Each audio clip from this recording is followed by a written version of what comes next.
Kui sa oled eelnevat liikumist aktiivselt ja järjepidevalt harrastanud, siis piisab, kui hakkad valmistuma maratoniks vähemalt 3–4 kuud enne starti. Jookse iga nädal maraton, aga mitte korraga.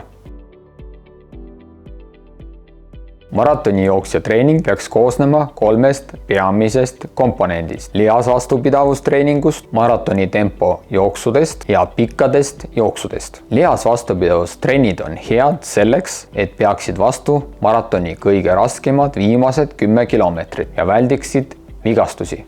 Maratoni tempo jooksud ehk kui tahad joosta maratoni 4 tunniga, siis peaks jooksma kilomeetri ajaga 5:40.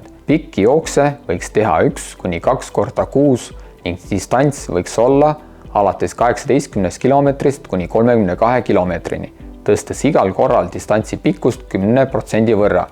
80% nädalast mahust peaks olema aeroobses režiimis. Algaja võiks joosta nii, et ta suudab jooksmise ajal kaaslasega juttu rääkida. Kui jooksmine viib kergelt pulsi üles või hingeldad, siis tuleb jooksmist kombineerida kõndimisega. Nii-öelda Harju keskmine, mis on 140 lööki minutis. Vastavalt inimesele on see 120–160 lööki minutis, kui ei teki hingeldust.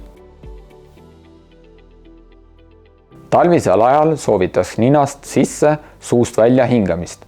Suvel aga pikk, ühtlane hingamine läbi kõhu. Enne trenni tuleks teha dünaamilisi venitusi, mis kestaks 5–7 minutit. Ühe harjutuse pikkus võiks olla kuni 30 sekundit. Harjutusi tuleks teha ülevalt alla liikudes: õlad, puusad, põlved, pöiad.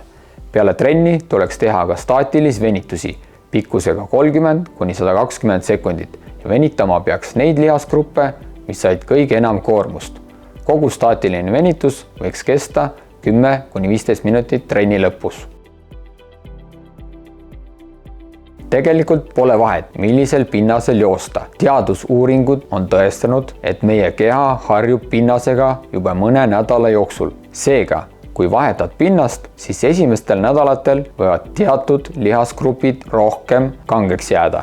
Pehmel pinnasel võib samm olla laisem, vajume rohkem puusast alla. Asfaldil jällegi jookseme ettevaatlikumalt ja pöiatöö võib olla passiivsem. Maratoniks valmistumisel soovitan teha treeninguid erinevatel pinnastel.